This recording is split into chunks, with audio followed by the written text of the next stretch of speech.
Palabra fiel.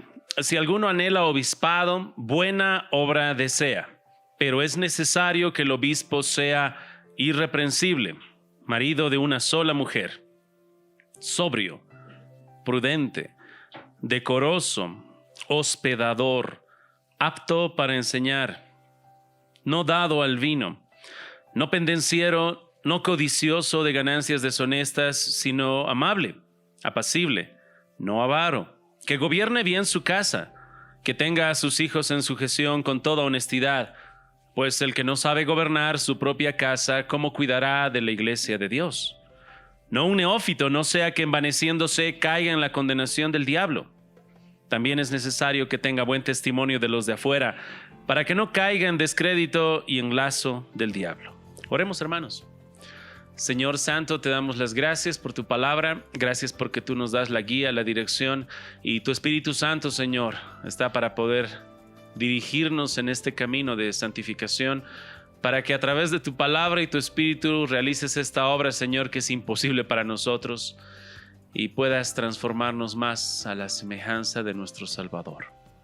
Pedimos, Señor, que uses el día de hoy a tu siervo en tu gran misericordia, en tu generosidad, y todos salgamos edificados, Señor, porque es tu palabra la que nos da luz, tu palabra la que nos da aliento, fortaleza, y la que va a quitar todo aquello que debemos hacer morir en nosotros. Pedimos tu bendición en el nombre de Cristo Jesús. Amén.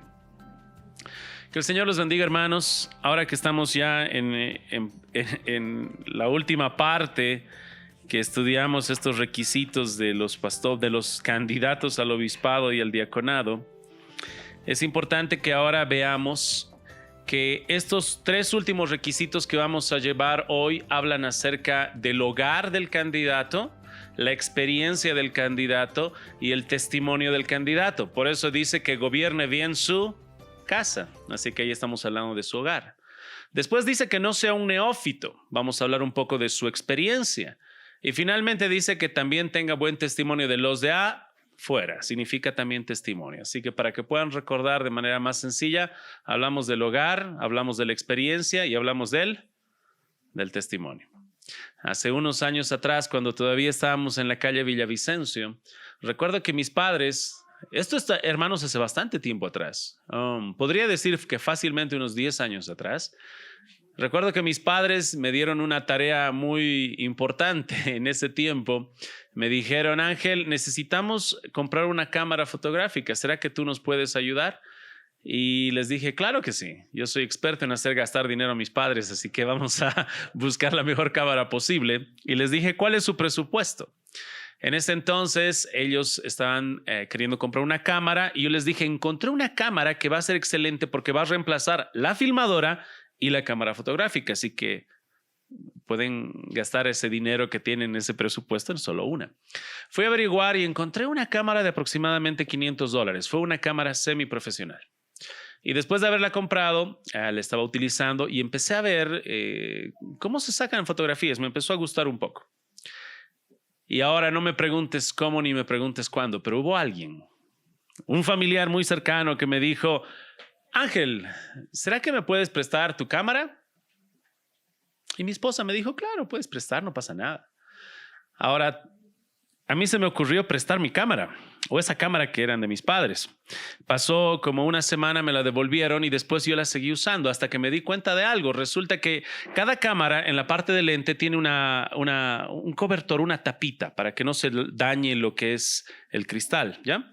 Así que en uno de esos momentos, después de que me devolvieron la cámara, yo dije: bueno, pues ahora hay que cuidar lo que es este cristal, así que voy a poner la tapita. Y cuando quise poner la tapita, no le entraba la tapita. Dije: qué raro, ¿por qué no entra la tapita? Y empecé a observar bien el lente y tendría que ser circular. Y este metal que cubría el lente estaba ovalado. ¿Qué crees que pasó? Bueno, no se cayó solita, no es que saltó de la mesa. Bueno, pues, y desde esa vez dije: un rato, prestar cámaras es un tema muy complejo. Años después, te estoy hablando hace unos 2 años o 3 años atrás, ahora no era la cámara de mis padres, era una cámara mía. Me había costado dinero, había ahorrado por esta cámara. Y recuerdo que esta cámara estaba conmigo, sacaba fotos, la quería mucho. Y entre todas esas fotografías, hubo una persona que me dijo, Ángel, hay una boda. Solo nos hace falta. Yo le dije, yo puedo ir a sacar. ¿Nos puedes prestar tu cámara?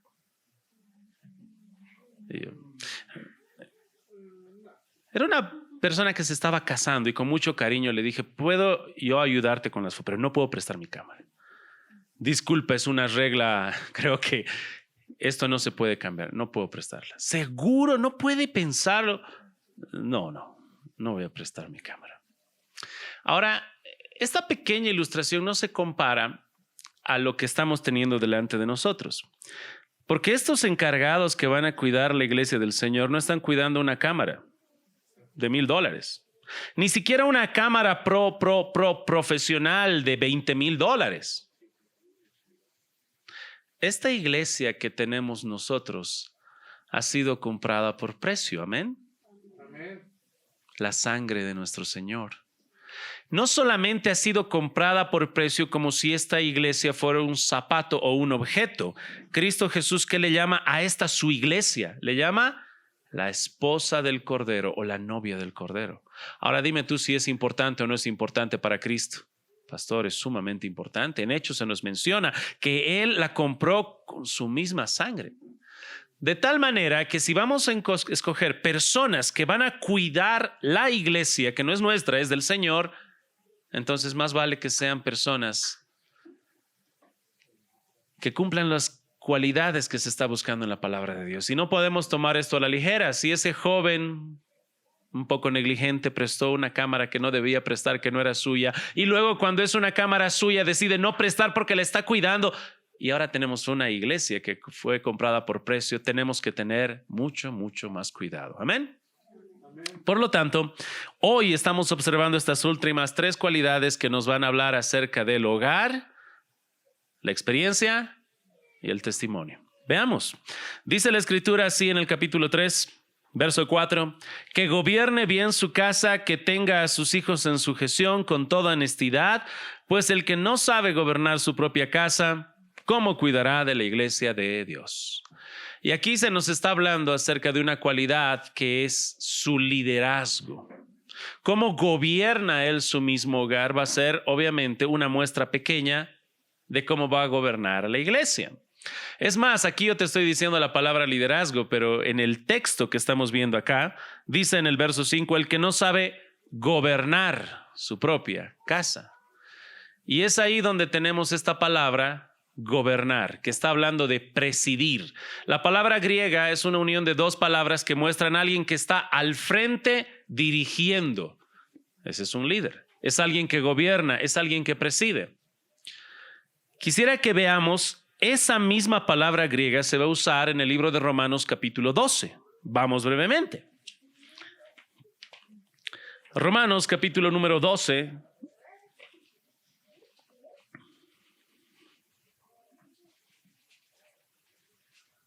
Verso 6, se nos va a dar una lista de dones del Espíritu para los hermanos de la iglesia dados por la obra y gracia del Espíritu Santo.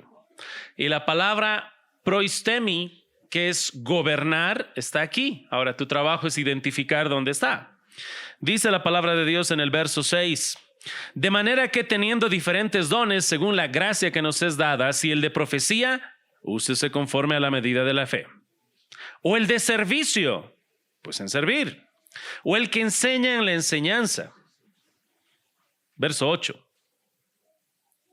El que exhorta en la exhortación, el que reparte con liberalidad, el que preside, ahí está la palabra. El que preside con solicitud, el que hace misericordia con alegría. Aquí está usada esta palabra, esta misma palabra, pero está usada en el contexto de los dones que tenemos. Ahora, no está queriendo decir el texto en Timoteo que el pastor o el candidato tiene que tener don de presidir. No, porque este hombre tiene que presidir ¿qué cosa? Su hogar. Es lo que todos nosotros debemos hacer. Dirigir, liderar nuestro hogar. Así que volvamos ahora una vez más a lo que es Timoteo. Así que en estos requisitos dice que tiene que gobernar bien su casa. Ahora tengo una gran pregunta para ti. ¿Qué significa gobernar bien? ¿Qué es gobernar bien? Pues pastor, gobernar bien es pues que su casa esté ordenada. ¿Ya? ¿Qué más? Que es que obviamente tal vez tenga su trabajo, su esposa, sus hijos, que no esté en una bancarrota, que gobierne bien su hogar. En parte, la palabra casa que se menciona ahí, que gobierne bien su casa, es la palabra oikos, de donde nosotros tenemos economía o también oikonomía, ¿no? Un gobierno adecuado de la casa, una administración adecuada. Pero ¿qué quiere decir que gobierne bien su casa? ¿Qué quiere decir eso? ¿A qué hace referencia cuando dice que debe gobernar bien su casa? ¿Cómo evaluamos a alguien que gobierna bien su casa de alguien que gobierna mal su casa? ¿Cuáles son esas variables que debemos manejar? Y podrían variar y ser muchas. Obviamente que no esté en una bancarrota, que no esté en una situación caótica en la parte económica, administrativa, financiera, social. Está bien. Pero la palabra de Dios nos va a decir qué área debemos ver. Cuando preguntamos qué significa gobernar bien su casa, dice así, que gobierne bien su casa, y ahí nos pone una de las cualidades o una de las variables que debemos observar: que tenga a sus hijos en sujeción con toda. Entonces, ¿qué tiene que tener en este buen gobierno? Tiene que tener a sus hijos y no solamente en una sujeción obligatoria manipulada, sino en una sujeción con toda honestidad. ¿Cómo evaluamos entonces si alguien está gobernando bien su casa? Vemos a sus hijos y vemos si se están sometiendo adecuadamente, de la manera correcta. Es ahí donde estamos viendo a alguien que está gobernando, alguien que preside y les está dando el ejemplo de sujeción a sus hijos. Ahora, a esto nos vincula muchas cosas. ¿Qué significa liderar? Ahora, yo sé que tú puedes buscar algunos libros no tan bíblicos y algunos libros más teológicos, pero va a haber un consenso. Cuando te hablan de liderazgo, te hablan de influencia. Un líder es alguien que influye, que está delante guiando, influyendo con su testimonio, con su vida y con sus palabras. De tal manera que esta persona que está presidiendo tiene a sus hijos en sujeción porque él mismo es un líder que sabe someterse. No sé si estás siguiendo cómo está viendo la argumentación bíblica. Que gobierne bien su casa. ¿Cómo evalúo su gobierno? Veo a sus hijos cómo se sujetan. ¿Cómo un hijo aprende a sujetarse? Dime tú. ¿Cómo un hijo aprende a sujetarse correctamente? ¿Con un mal ejemplo o con un buen ejemplo? Y así que estos hijos aprenden a sujetarse porque están viendo dos puntos. Un aspecto muy importante en el hogar, por si acaso, hermanos, es que el varón y la mujer están trabajando en conjunto, pero las esposas deben someterse a sus maridos. De tal manera, si el niño está siendo criado y está viendo que esta mujer se está sometiendo de manera obligatoria, forzada, mala gana, o ni siquiera se somete a su marido, más bien es al revés, ¿qué tipo de sujeción va a aprender? No va a aprender una buena sujeción. Así que estos niños van a estar revelando cómo están guiando las cosas en el hogar. Es más, algo que me llamó la atención y me impresiona mucho cuando hablamos de sujeción y liderazgo, es el vínculo que hay entre buenos líderes y la sujeción que tiene que haber. A ver, déjenme pensar. Uno de los líderes más grandes en toda la historia bíblica, ¿sabes quién es? Moisés. Moisés ha guiado a un pueblo de 2 millones de personas. ¿Cuántos hijos tienes tu hermano? 3, pastor, y estoy sufriendo. Algún pastor que esté muy preocupado en una iglesia de 100, 200, 500, 5,000, pues no es nada. Moisés tenía que guiar a un pueblo de 2 millones de personas, varones, mujeres, niños, y no eran un pan de Dios estas personas. Pero Moisés, antes de liderar, estuvo 40 años en Egipto sometiéndose porque no era el primero, por si acaso. Él no era faraón. Así que tenía 40 años de haberse sometido en cierta manera hasta que mató a un egipcio y tuvo que huir. Y después, ¿qué pasó? Estuvo otros 40 años en Madián, se casó y resulta que ahora ¿para quién está trabajando? Pues para su suegro. Otros 40 años bajo sujeción. Y hermano, puedes ir de esa misma manera muy semejante a otros líderes a través de la Biblia. Pero una cualidad que tienen estos grandes líderes es que se sometían. Te digo algo, si tú buscas un libro de liderazgo, hay libros excelentes, pero hay muchos de estos libros excelentes que son bíblicos. Muchos de ellos basan el liderazgo en base a Nehemías. Y dicen, vamos a aprender liderazgo. Porque este hombre vino a un lugar donde todo el muro estaba destruido y su labor era reconstruir los muros, motivar al pueblo, guiarlos, dirigirlos. Y saben que había problemas por fuera. Había ajenos que estaban encolerizados porque se construye el muro, pero este líder tuvo que guiarlos, no distraerse. Este líder tuvo que arreglar las cosas por dentro también, porque resulta que dentro de la comunidad judía había cierta esclavitud que no debía haber. Y había problemas económicos, había problemas espirituales, así que este es un gran líder, Nehemías. Algo curioso para ti, hermano, este gran líder Nehemías, antes de ser enviado por Dios para trabajar en Jerusalén, en la reconstrucción del pueblo y del muro, ¿sabes dónde estaba? Él era copero del rey, de un rey pagano. O sea, vas a ver una cualidad excelente en líderes que saben someterse, y aquellos que saben someterse son un ejemplo para luego poder enseñar a otros a someterse. Nuestro mismo Señor Jesús, el mayor pastor de todos, vino aquí a la tierra y se sometió al Padre en obediencia hasta muerte y muerte de cruz. Amén. Y con ese testimonio enseñó a sus discípulos a ser líderes, a someterse a Él y a someterse a Dios. Y luego ellos fueron los pilares de la iglesia que enseñaban a otros también a someterse. Pero si el pastor en su hogar agarra a su esposa y le dice, ¿te sometes o te sometes? Porque yo soy el hombre. No tienes un buen líder. Alguien que no ha aprendido a someterse no va a ser un buen líder. Muéstrame a alguien que está ejercitado en la sumisión y yo te voy a decir un candidato para el pastorado. Muéstrame a alguien que está ardiendo por una posición porque no le gusta someterse a nadie, y te voy a mostrar a alguien que muy pronto va a arder en otro lugar, tristemente, si no se arrepiente. Así que estos candidatos gobiernan bien su casa y tú evalúas ese gobierno a través de la sujeción de sus hijos, y sus hijos aprenden una correcta sujeción porque lo han visto en sus padres. Todos nosotros nos sujetamos de diferente manera. Si estás soltero, a tus padres. Si estás soltera y tú dices, yo no tengo marido, pastor, no tengo a quién someter, tienes a tus padres, tienes a tus tutores, tus tíos, las personas con las cuales Dios te ha puesto para que te puedan guiar. Tienes una iglesia, ¿a quién te tienes que someter? A los pastores, a los diáconos. Y alguna vez te dije, ¿recuerdas?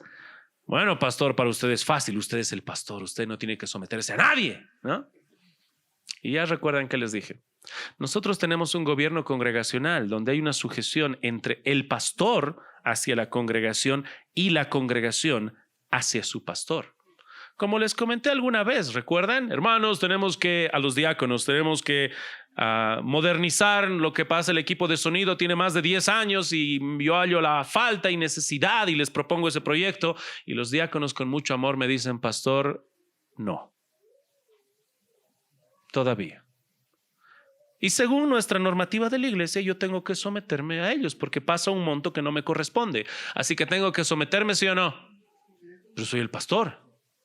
Pero si estoy aquí 17 años, tengo que someterme. Y no someterme con cara de hijo malcriado. ¿Cómo tengo que someterme? Con gozo y alegría. No con trampas, porque el pastor en ese tiempo tenía un monto de $200 para poder disponer en la iglesia y rendir cuentas, y no decir, ok, entonces voy a gastar el monto máximo, $200 este mes, y lo voy a poner en ahorro para equipo de sonido. Siguiente mes otros $200, y así hasta que pasen 4 a 6 meses y me salga con mi capricho, pero va a revelar eso que yo no me quiero someter. Y no es así como se hacen las cosas. Así que dice que gobierne bien su casa y que tenga a sus hijos en sujeción con toda honestidad. El que no sabe gobernar su propia casa no va a poder hacer esto en la iglesia de nuestro Señor. Siguiente requisito dice así, verso número 6, no un neófito.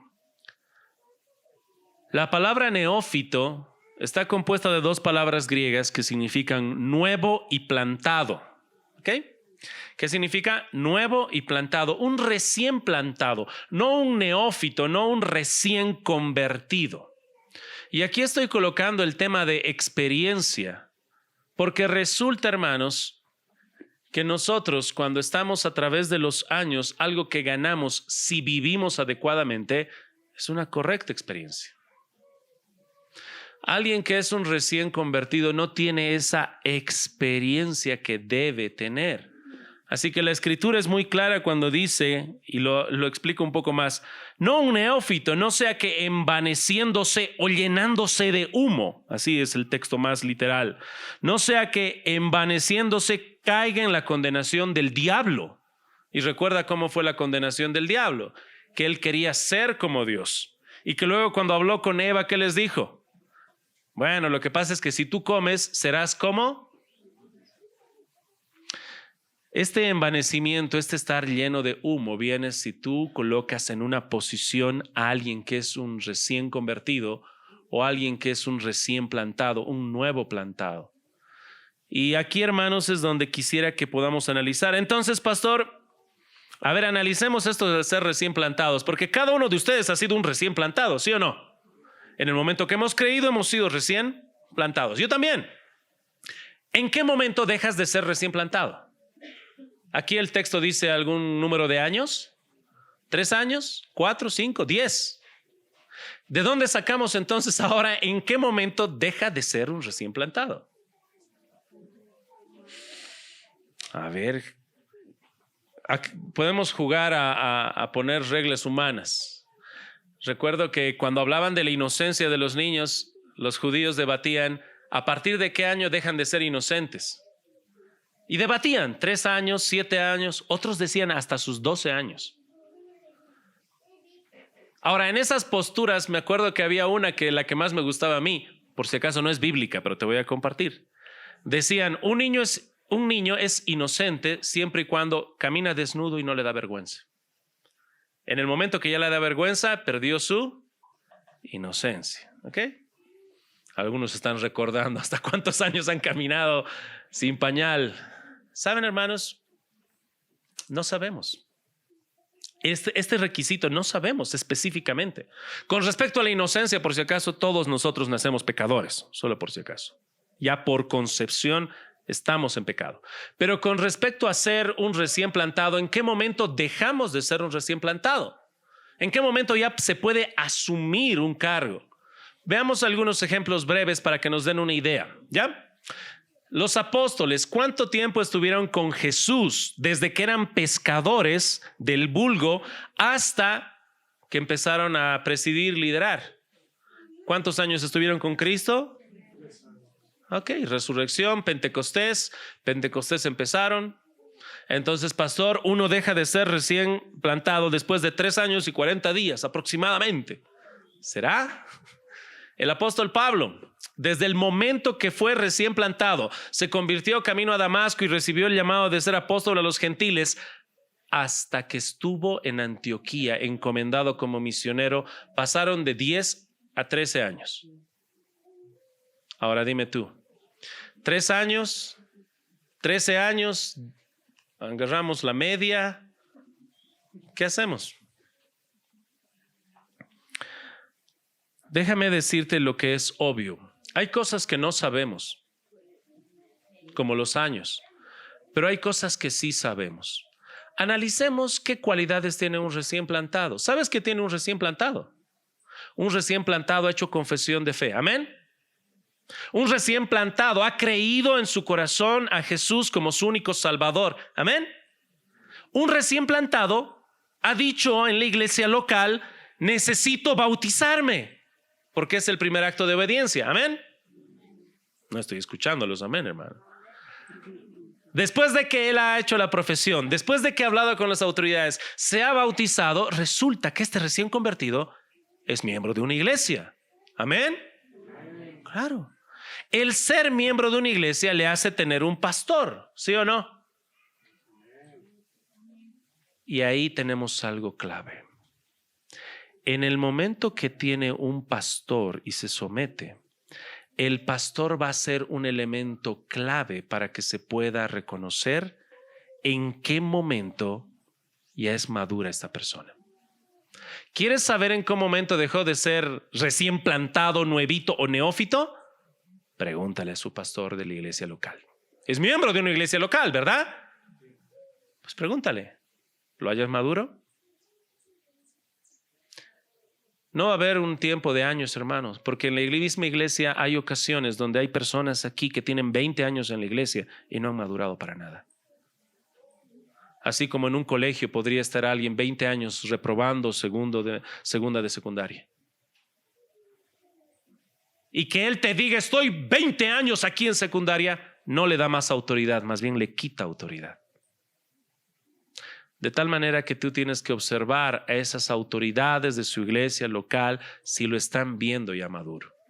Pero la Biblia dice que no debe ser un neófito, un recién convertido. Y hermanos, aquí necesito por favor que ustedes y yo prestemos atención. Cuidado con las excepciones. Pero pastor, yo he conocido un caso extraordinario de un joven que era prodigio, estudiaba, memorizaba griego, hebreo, arameo, ha estudiado 40 materias de seminario sin entrar a seminario. Y puedes decirme todo esto, hermano. Yo entiendo que hay ciertas excepciones muy raras que podemos estudiarlas, analizarlas y como iglesia decidir, pero te digo algo, estamos en un tiempo en el cual estamos llenos de excepciones. Hay iglesias llenas por todo lugar por personas recién convertidas y cada uno dice que es una excepción. Y resulta que cuando tienes un mundo lleno de excepciones, algo no anda bien. Porque hay una contradicción en esa definición. Una excepción es algo que sucede rara vez. Pero si ves esto raro cada vez, hay un problema. De tal manera, hermanos, que nosotros tenemos que buscar a alguien que no sea un recién convertido, por más prodigio que sea. En Estados Unidos recién hubo un problema. Jack Teixeira. ¿Escucharon de Jack Teixeira? Tal vez no lo escucharon de Jack Teixeira porque esto ha pasado en estos últimos 5 días.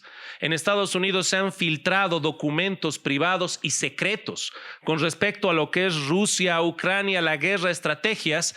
Se han filtrado documentos muy importantes y lo más terrible de todo esto es que no es la filtración, sino es la vergüenza que cae contra las autoridades de Estados Unidos porque se han filtrado por un joven de 21 años que era un prodigio, estudioso, muy estudioso, que lo han puesto en cierta posición y él ha filtrado estos documentos intencionalmente en unos foros de videojuegos.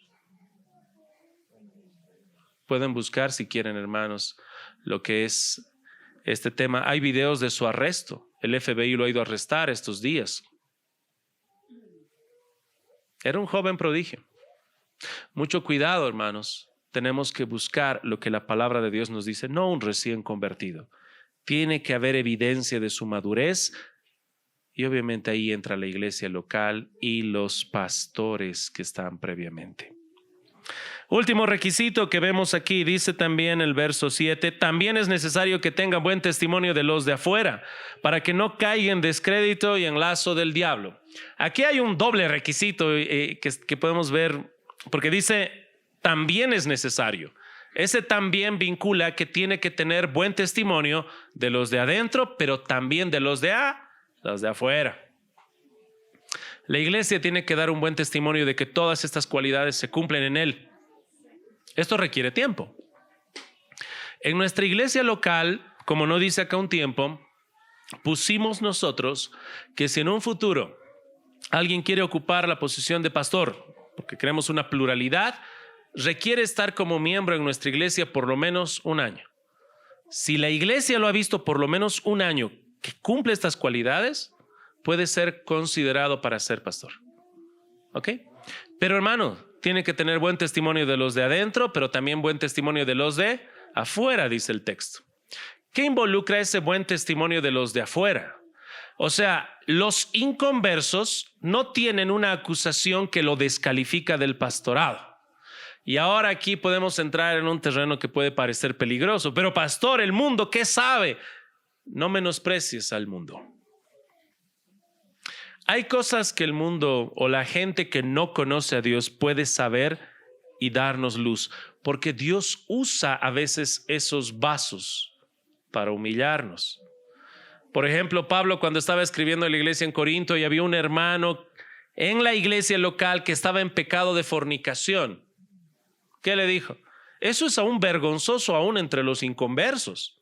O sea, los mismos inconversos no hacen eso que están tolerando ustedes en la iglesia.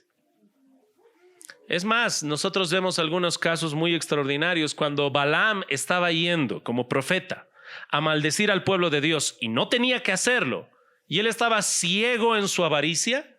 Había un ángel del Señor con una espada afilada listo para matarlo. ¿Y qué pasó? ¿Qué hizo su asno? Su asno se empezó a querer rebelar. No, no vayas, no vayas. Y él le daba más palo hasta que al final Dios abrió la boca del mismo asno para decirle: ¿por qué me golpeas? Yo soy tu bestia, yo te he llevado a todo lugar, ¿por qué me maltratas? Y él estaba enojado: porque eres un rebelde. Hasta que se le abrieron los ojos y vio a ese ángel. Una bestia y un asno corrigió al profeta de Dios que estaba ciego en su avaricia. Y hay algunos casos en los cuales debemos observar a los de afuera si es que no hay algo que descalifique a un candidato. ¿Qué puede ser? Puede ser que la iglesia esté tan embriagada en ver a una persona, seguir a esa persona, el carisma de la persona, lo que sea, pero no está viendo afuera que hay una descalificación grande que los inconversos pueden apuntar. Déjame darte un ejemplo vinculado a este mismo aspecto. En el libro de Tito, capítulo 1, también hay requisitos de los pastores que no estamos viendo, pero estoy haciendo mención a lo siguiente. En estos requisitos que se da a los ancianos y a los obispos, solamente para el contexto, en esos requisitos, verso número 8 dice: sino hospedador, amante de lo bueno, sobrio, justo, santo, dueño de sí mismo, retenedor de la palabra fiel tal como ha sido enseñada, para que también pueda exhortar con sana enseñanza y convencer a los que contradicen. Todas estas son cualidades del obispo que debe tener. Amén. ¿Y qué dice después? Verso 10. Porque hay aún muchos contumaces, habladores de vanidades y engañadores, mayormente los de la circuncisión. Está hablando de hombres perversos y malos que son de la circuncisión. ¿Esos hombres de la circuncisión son hombres buenos o malos? Malos, pastor. Están desechados. ¿Qué dice el texto de estos hombres desechados? Verso 11. A los cuales es preciso tapar la boca. O sea, hay que callarlos. Es preciso tapar la boca. Son expresiones fuertes del apóstol. A los cuales es preciso tapar la boca, que trastornan casas enteras, enseñando por ganancia deshonesta lo que no conviene. ¿Qué están buscando estos malos maestros? Ganancia, dinero. Y en medio de ese contexto, de esos hombres perversos, ¿sabes lo que han dicho esos hombres perversos? Mira lo que dice. Verso 12, uno de ellos, uno de esos hombres perversos, uno de los de la circuncisión, uno de ellos, su propio profeta, o sea, no es profeta de Dios, es su propio profeta. De Dios no es de ellos, de esos hombres perversos. Su propio profeta dijo: los cretenses, los de la iglesia de Creta, los cretenses, siempre mentirosos, malas bestias, glotones, ociosos. Esa es la acusación de estos hombres perversos a los hermanos de la iglesia en Creta. Son mentirosos, ociosos, malas bestias. No sé, hermano, pero ¿alguna vez te han exhortado así a ti? Ocioso, o sea, bestia, te han dicho animal. Y eso es lo que están diciendo estos hombres perversos a la iglesia de Creta. ¿Qué hacemos? ¿Hay que defender a la iglesia en Creta? No. ¿Sabes qué hace Pablo? Mira el texto, lo que dice. Verso 13. Ese testimonio es verdadero. Eso que están diciendo que son malas bestias, ociosos y glotones, Y Pablo dice, así es, así son. Por tanto, dice, repréndelos duramente para que sean sanos en la fe. O sea, hermanos, estos hombres perversos veían claramente el mal que había en la iglesia. Así que, hermanos, nosotros de la misma manera tenemos que andar atentos a que no haya alguna descalificación para los candidatos, que vean los de afuera, pero los de adentro no estemos viendo. Así que no menospreciemos ese testimonio de los de afuera. Estemos muy atentos. Hay cosas que los de afuera se dan cuenta y saben, hermanos, que tú no te das cuenta. Hace muchos años atrás, te estoy hablando de hace más de 15 años atrás, cuando hubo problemas de divisiones y cosas y pecado en la iglesia, hace más de 15 años atrás, una división. Recuerdo que había un amigo de la universidad que yo le predicaba el evangelio y lo animaba a venir a la iglesia. Y un día este joven que trabajaba en una carpintería me dijo, pero si tienen problemas en su iglesia, nos hemos enterado. Y yo, ¿qué te has enterado? No, pues lo que ha habido una división. Hermanos, él no venía a la iglesia, ni siquiera vivía en el barrio. Pero hay cosas que los que están afuera pueden ver y debemos estar atentos, que pueden descalificar a estos candidatos. Así que resumiendo, hermanos, estos candidatos tienen que tener un hogar, el cual lo gobiernan bien y se nota a través de la sujeción de sus hijos, porque ellos han enseñado cuál es la verdadera sujeción. Segundo, estos también no son recién plantados, son personas que tienen experiencia en la iglesia. Son personas que han hecho profesión, se han bautizado, se han hecho miembros, se han sometido y su pastor dice, sí, ya son maduros. Yo no lo considero un recién plantado. Ya ha pasado 1 año o 2 años, es un hombre maduro o una mujer madura. Tercero, estamos viendo que tiene que tener buen testimonio de los de adentro, pero también de los de afuera. Todo esto, hermanos, que hemos visto estas semanas, con estas son prácticamente 5 semanas, si no me equivoco. Es porque no se trata de una cámara, no se trata de un automóvil, no se trata de una casa, se trata de la iglesia de Cristo que ha comprado por su propia sangre. Y cuando yo estaba con esa cámara que la dañaron, estaba molesto, enojado. Pero ¿qué hubiera pasado si ahora estamos hablando que no estoy delegando una cámara, estoy delegando el cuidado de mis hijos? Como tal vez algunos de ustedes han visto, que te dejas a tu hijo en una guardería o en un colegio y luego te enteras que los maltratan. ¿Qué harías? Al enterarte que has entregado algo que amas tú, algo que cuidas, que en la noche le tapas, ves que no le pase nada, se cae y vas detrás de sus heridas, le curas, soplas cuando le pones alcohol y que alguien está maltratando a tu hija o a tu hijo. ¿Cómo te sentirías? ¿Qué harías? Recientemente ha habido cosas que ni quiero nombrar en otros departamentos. Padres queriendo linchar a profesores por maltrato.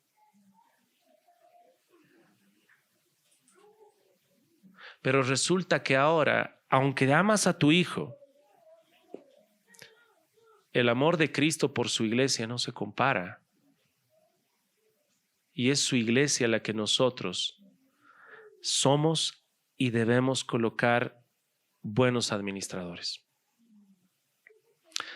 No sé si has percibido, pero cuando decía que gobierne bien su casa, porque dice, si no puede gobernar bien su casa, dice, no podrá, y no dice gobernar la iglesia, no podrá cuidar la iglesia del Señor. Estas autoridades están y estamos para cuidarlos, para reprenderlos, corregirlos, no maltratarlos ni pisotearlos. Porque vamos a rendir cuentas. Y vamos a rendir cuentas por haber tenido bajo nuestro cuidado lo que más ama nuestro Señor. Y también van a rendir cuentas si es que nosotros hemos escogido mal. Por tanto, escojamos bien. Que podamos tener más pastores que cumplan estas cualidades y no pongamos excusas o casos especiales en abundancia. Velemos que se cumpla la palabra de Dios. Amén, hermanos. Pongámonos en pie, vamos a orar, hermanos.